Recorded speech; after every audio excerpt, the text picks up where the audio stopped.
दोस्तों, Donald Trump को मुंह की खानी पड़ रही है। जी हां, डोनाल्ड ट्रंप, उन्होंने सोचा भी शायद नहीं होगा कि ऐसे हालात बन जाएंगे।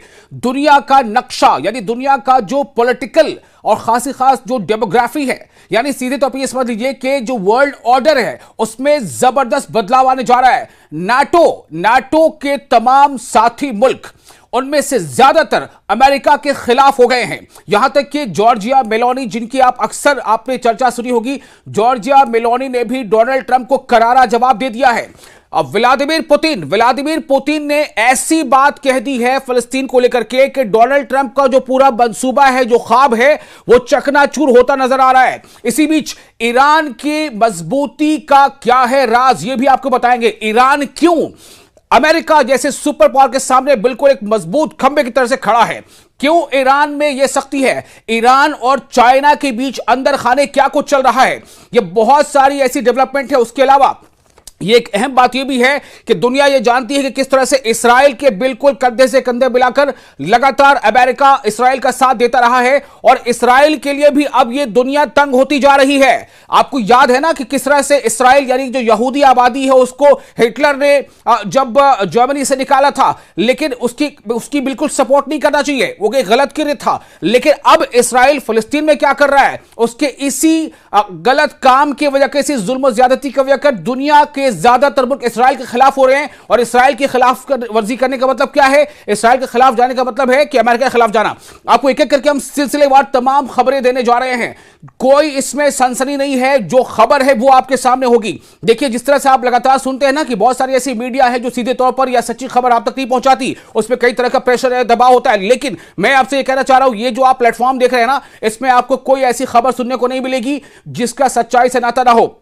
लेकिन हां, इसमें कोई एग्जैजरेशन नहीं है। कुछ खबरें ऐसी हो सकती हैं जो आज अभी ऐसा लग रहा है कि उसकी तस्दीक नहीं हुई है, लेकिन आने वाले दिनों में उसकी तस्दीक हो जाएगी। इसी तरह से वर्ल्ड मीडिया के बहुत सारे ऐसे प्लेटफॉर्म है जहां पर आपको लगता है कि खबरें कुछ इस तरह से हैं या एक तरफा सब मामला चल रहा है। आप जरा से इतना समझिए ना कि जो अमेरिका वेनेजुएला के राष्ट्रपति को रातों रात वहां से किडनैप करके ले आता है, भले वो ये कहे कि हमने उनको हिरासत में लिया या डिटेन किया है, लेकिन वो एक तरह की किडनैपिंग थी। क्यों आखिर ऐसा हुआ कि अमेरिका ने ईरान के सामने कहीं ना कहीं घुटने टेक दिए? ईरान के बारे में यह कहना कि वी आर रेडी, अगर ईरान में जो प्रदर्शन हो रहा है उसके प्रदर्शन करने वालों को मारा जाएगा या उन्हें रोका जाएगा, तो अमेरिका का कहना था कि हम तैयार हैं हमला करने के लिए। आखिर क्या हुआ अमेरिका को? अमेरिका किस बात से डर गया? सिलसिले में आपको बात बताते हैं। देखिए, सबसे पहले आपको बता दें कि इटली की जो प्राइम मिनिस्टर है ना, जॉर्जिया मेलोनी, इटली की प्राइम मिनिस्टर जॉर्जिया मेलोनी ने डोनाल्ड ट्रंप को एक करारा जवाब दिया है। किस तरह से? मेलोनी ने एक तरह से समझिए कि बॉम्ब गिरा दिया है। बॉम्ब कैसे? सुनिए, डोनाल्ड ट्रंप ने कहा था कि NATO is nothing without America, NATO America के बगैर कुछ भी नहीं है। यानी नाटो में चाहे वो इटली हो, चाहे जर्मनी हो, चाहे फ्रांस हो, वो कुछ भी नहीं है अमेरिका के बगैर। यानी कि कहीं ना कहीं अपने जो बड़प्पन का या अपनी कह ले कि सीनियरिटी का या सुपर पावर होने का एहसास कराया था। तो जॉर्जिया मेलोनी ने क्या जवाब दिया है डोनाल्ड ट्रंप को? जॉर्जिया मेलोनी कहती हैं कि perfect, well perfect, then we will close your bases and ditch your trade deals and boycott McDonald's for good measure। अब आप सोचें, तो उसका जवाब मेलोनी ने क्या कहा? ठीक है, आप जो कह रहे हैं कि नाटो जो है वो अमेरिका के बगैर कुछ नहीं है, तो ओके, देन हम लोग क्या करेंगे कि जितने भी नाटो के देश हैं, हम क्या करेंगे कि हम तमाम अमेरिका की बेसिस को बंद कर देंगे। यानी जो यूरोपियन जगह पे जहां जहां भी अमेरिकी बेसिस है उसको वहां से भगा देंगे, ये जॉर्जिया मेलोनी कह रही है। और हम उसके अलावा क्या करेंगे? डिच योर ट्रेड डील्स, जितने भी ट्रेड डील्स है उसको हम धुतकार देंगे, उससे खत्म कर देंगे, उसको डिच कर देंगे। साथ ही and boycott McDonald's for good measure, और मैकडोनल्ड का भी पूरी तरह से बहिष्कार कर देंगे। अब आप सोचें कि यही मैकडोनल्ड है जिस कई मौके पर कई प्लेटफॉर्म पर इसका बॉयकॉट होता रहा है, लेकिन यह मामला अब सामने आ गया है। जो नाटो के तमाम देश एक सुर में अमेरिका का साथ देते थे, एक सुर में वो इसराइल का साथ देते थे, अब वही ममालिक, वही देश अमेरिका के भी और इसराइल के खिलाफ बोल रहे। क्यों? इसलिए कि अमेरिका ने ग्रीनलैंड पर बुरी नजर लगा रखी है। और इसका मतलब क्या हुआ? जैसा कि अभी हाल के दिनों में जो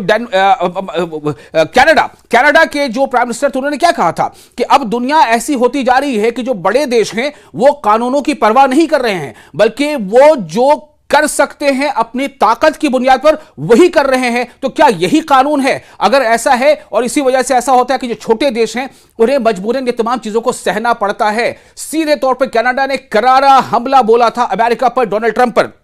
अब आपको आगे बताते हैं कि ये तो बात हो गई मैकडोनाल्ड को बहिष्कार करने की। आगे सुनिए, एक और बहुत बड़ी खबर आपको देने जा रहा हूं। इन जस्ट 56 आवर्स, सिर्फ 56 घंटों के अंदर Chinese military transport aircraft have landed in Iran. कितने? 16 Chinese military transport aircraft have landed in Iran, marking the largest Chinese airlift to the country in such a short time frame. China is openly backing Iran. China Iran का खुले तौर पर साथ दे रहा है। What are they preparing for? आखिर ये तैयारी किस बात की है? The world can only speculate. दुनिया सिर्फ इस बारे में अंदाजे लगा सकती है।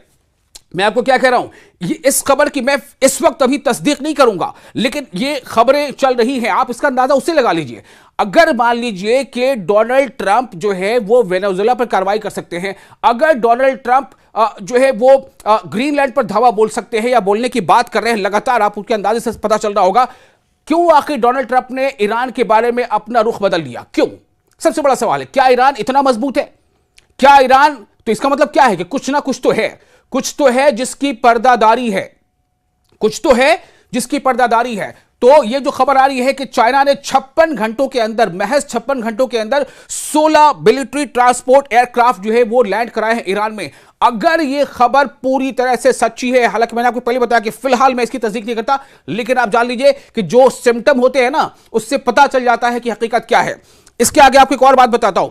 आपको ये तो पता ही है कि एक लंबे अरसे के बाद ऐसा हुआ है कि सऊदी अरब और पाकिस्तान का आपस में पैक्ट हुआ है। और पैक्ट क्या हुआ है, मुआहिदा क्या हुआ है कि अगर कोई देश सऊदी अरब पर हमला करता है तो वो पाकिस्तान पर हमला माना जाएगा, अगर कोई देश पाकिस्तान पर हमला करता है तो वो सऊदी अरब पर हमला माना जाएगा। पाकिस्तान के पास क्या है? तकनीक है। पाकिस्तान के पास क्या है? परमाणु बम है। सऊदी के पास क्या है? पैसे हैं, तेल है, सोना है, यानी वो मालामाल है। तो अब समझिए, ये तो सबको पता है। अब इसमें तीसरा एंगल कौन जुड़ गया है? टर्की।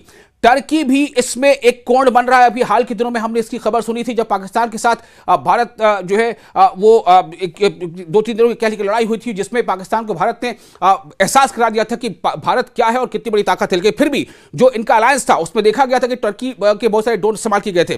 तो अब खबर ये आ रही है, ये अभी अंदर खाने खबर है। खबर यह है कि सऊदी अरब, टर्की, इजिप्ट यानी मिस्र, जॉर्डन यानी उर्दन, Indonesia, Pakistan, Qatar and United Arab Emirates have announced they will not join US President Donald Trump's Board of Peace. Donald Trump ने बोर्ड ऑफ पीस के बारे में घोषणा की है कि गजा के सेटलमेंट के लिए, गजा को फिर से रिफॉर्म करने के लिए, उसे फिर से बसाने के लिए एक बोर्ड ऑफ पीस बनाया जाएगा। दुनिया सवाल यह कर रही है कि जब यूनाइटेड नेशंस है, जब संयुक्त राष्ट्र संघ है, तो बोर्ड ऑफ पीस बनाने की क्या जरूरत है? सबसे बड़ा सवाल आपके दिल में क्या है, आपकी मंशा क्या है? बहरहाल, तो बोर्ड ऑफ पीस को ज्वाइन नहीं करने का इन मुल्कों ने जो है ऐलान कर दिया है। लेकिन अभी मैं बता रहा हूं कि खबर अभी अंदर खाने है। इसमें आप ध्यान से सुनिए, नाम किसका आ रहा है? सऊदी अरब, टर्की, इजिप्ट यानी मिस्र, जॉर्डन, इंडोनेशिया, पाकिस्तान, कतर और यूएई। इसी बीच एक और खबर, रशिया का क्या रिएक्शन है इस बात पर, जो डोनाल्ड ट्रंप ने कहा है कि हम बोर्ड ऑफ पीस बनाने जा रहे हैं। और बोर्ड ऑफ पीस से पता है कि शर्त क्या है? बोर्ड ऑफ पीस के चेयरमैन कौन होगा? डोनाल्ड ट्रंप होंगे और हमेशा के लिए होंगे। ये क्या बात हो गई? लेकिन ये है, सुनिए। प्रेसिडेंट पुतिन ने एक बहुत बड़ी बात कह दी है। उनका कहना है कि पैलेस्टाइन फर्स्ट। उन्होंने एक लाल रेखा खींच दी है कि पैलेस्टाइन फर्स्ट, उनका यह कहना है।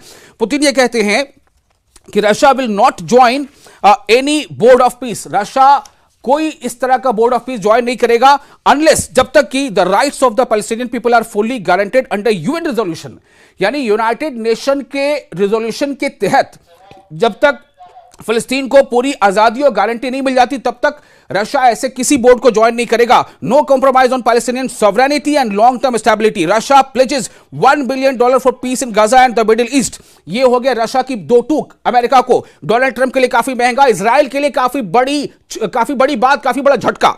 एक और खबर आपको दे रहे हैं, Israel bullets found in Iranian protest. एक यूजर है, ट्विटर हैंडल उनका है इथान लेविंस। इथान लेविंस कहते हैं कि जो ईरान में जो प्रोटेस्ट हुए हैं, उनमें कई प्रोटेस्टर्स के बॉडी से ऐसे बुलेट्स निकले हैं जिसमें इस्राएली मार्क है। इसकी भी अभी तस्दीक मैं नहीं कर रहा हूं, लेकिन ये खबर है इस्राएली मार्क से। इससे अंदाजा लगाया जा सकता है कि जो ईरान के लीडरों का दावा था कि इसमें जो यहां अनरेस्ट और बदअमनी फैलाने की कोशिश है, इसमें जो इजराइल और अमेरिका का हाथ है, ये इशारा मिलता है। एक और अहम खबर, the US has seized the 7th oil tanker the Russian सरगिटा इन द कैरेबियन। कैरेबियन में अमेरिका ने, यूएस ने एक 7वां ऑयल टैंकर सीज किया है। ये रशिया का है। इससे पता चल रहा है कि आपस में कितना अभी इनमें टकराव। हालांकि डोनाल्ड ट्रंप और पुतिन की मुलाकात भी होने जा रही है बहुत जल्द, ये भी खबर है। नॉर्वे ने कह दिया है, Norway says it will boycott all diplomatic relations with Israel. Norway का ऐलान कर दिया है कि वो इजराइल के साथ तमाम कूटनीतिक, तमाम डिप्लोमेटिक रिश्ते को खत्म करता है। और इसी के साथ डेनमार्क ने भी ये मांग उठा दी है कि इजराइल को तमाम वर्ल्ड प्लेटफॉर्म से रिमूव किया जाए। ये तमाम खबरें हैं। अमेरिका और इजराइल के लिए अब काफी मुश्किल बढ़ती जा रही है। वर्ल्ड ऑर्डर में काफी तब्दीली आ रही है। आने वाले दिनों, महीनों में आप देखेंगे कि बहुत कुछ बदल जाएगा। आप बने रहें न्यूज़ 18 सोशल न्यूज़ 18 के साथ और लगातार इससे जुड़ी अपडेट्स हम आप तक शेयर करते रहेंगे।